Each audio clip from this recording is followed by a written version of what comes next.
നല്ല ടോയ്ലറ്റ് സൗകര്യങ്ങളുള്ള സ്ഥലത്ത് നിർത്തുന്നത് കൊണ്ട് യാത്രക്കാരെ എണ്ണം കൂടിയിട്ടുണ്ട്. കുടുംബസമേതമുള്ള യാത്രക്കാർ KSRTCയിൽ കൂടിയിട്ടുണ്ട്.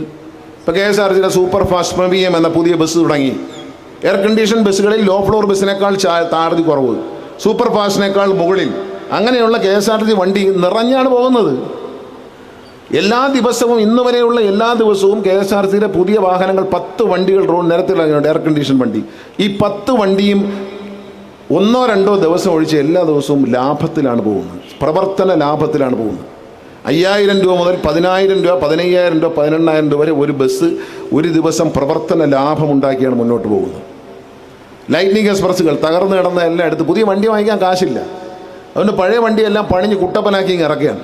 ഇപ്പം ലൈറ്റ്നിങ് എക്സ്പ്രസ് പാലക്കാട് നിന്ന് ട്രെയിനില്ലാതെ മൂകാംബികയ്ക്ക് ട്രെയിനില്ലല്ലോ, അവിടേക്ക് ഒരു ബസ് തുടങ്ങി ലൈറ്റ്നിങ് എക്സ്പ്രസ്. ഒരു ദിവസം 35000 രൂപയ്ക്ക് മേളിലാണ് അതിൻ്റെ പ്രോഫിറ്റ്.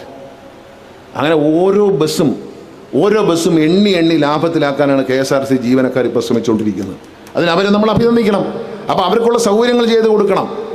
ഇവിടെ ഞാൻ പെരുമ്പാവൂരിൽ നിൽക്കുമ്പോൾ എനിക്ക് പറയാനുള്ളത്, ബഹുമാനപ്പെട്ട MLA, ഇവിടുത്തെ രാഷ്ട്രീയ നേതാക്കൾ, മുനിസിപ്പൽ ചെയർമാൻ അടക്കമുള്ള, സാജു പോൾ അടക്കമുള്ള നേതാക്കൾ മുൻകൈ എടുത്ത് ഇറങ്ങി ഈ ബസ് സ്റ്റേഷന് ഒരു ബ്രാൻഡിങ്ങിന് ഒരാളെ കൊണ്ടുതരും. എത്രയോ കമ്പനികൾ ഈ കാലടി മുതൽ ഇങ്ങോട്ട് നോക്കിയാൽ അന്തർദേശീയ തലത്തിൽ ഉൽപ്പന്നങ്ങൾ വിൽക്കുന്ന അനേകം കമ്പനികൾ അങ്കമാലി മുതൽ ഇങ്ങോട്ട് നോക്കിയാൽ പെരുമ്പാവൂർ ഈ ഭാഗത്തുണ്ട്.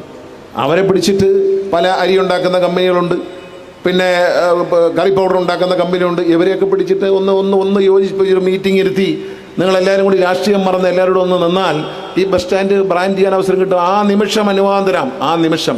രണ്ടാമത് അടുത്ത ദിവസം കഴിയട്ടെ എന്നൊന്നുമില്ല, നിങ്ങൾ ആളെ കൊണ്ടുപോവാ, അന്ന് അനുവാദം. എന്നാൽ എല്ലാ വണ്ടിക്കും ടെൻഡർ വിളിച്ചിട്ടുണ്ട്.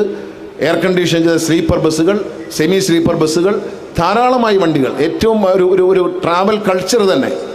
മിനി ബസ്സുകൾ, അതുപോലെ മിനി ബസ് എന്ന് പറയുന്നത് 8 മീറ്റർ നീളമുള്ള ബസ് തന്നെയാണ്. 10 മീറ്റർ വീസമുള്ള ചെറിയ ബസ്സുകൾ, മൈലേജ് കൂടുതൽ കിട്ടുന്ന വണ്ടികളുമായി KSRTC വരാൻ പോവുകയാണ്. അതിൽ പാട്ട്, TV എല്ലാം കാണും വണ്ടിക്കകത്ത്. ലോക്കൽ ബസ്സിലാണ് വരുന്നത്. ലോക്കൽ ബസ് പുതിയ വണ്ടിയാണ്, തല്ലിപ്പൊളി പഴയ വണ്ടിയൊക്കെ മാറ്റി പുതിയ വണ്ടിയാണ് വരാൻ പോകുന്നത്. ഈ പുതിയ വണ്ടിയിൽ പാട്ട്, TV ഇങ്ങനെയുള്ള എല്ലാ സംവിധാനങ്ങളും കാണും. നല്ല സൗകര്യങ്ങളുള്ളിടത്ത് മാത്രമേ വണ്ടി നിർത്തത്തുള്ളൂ. നല്ല ഫുഡ് കൊടുക്കണം, നല്ല ഫെസിലിറ്റി കൊടുക്കണം. പ്രത്യേകിച്ച് ലേഡീസിന് ഇരുന്ന് കഴിക്കാനും അവർക്ക് ടോയ്ലറ്റ് ഉപയോഗിക്കാനുള്ള നല്ല വ്യക്തമായ സൗകര്യങ്ങൾ വളരെ നിർബന്ധമാണ്.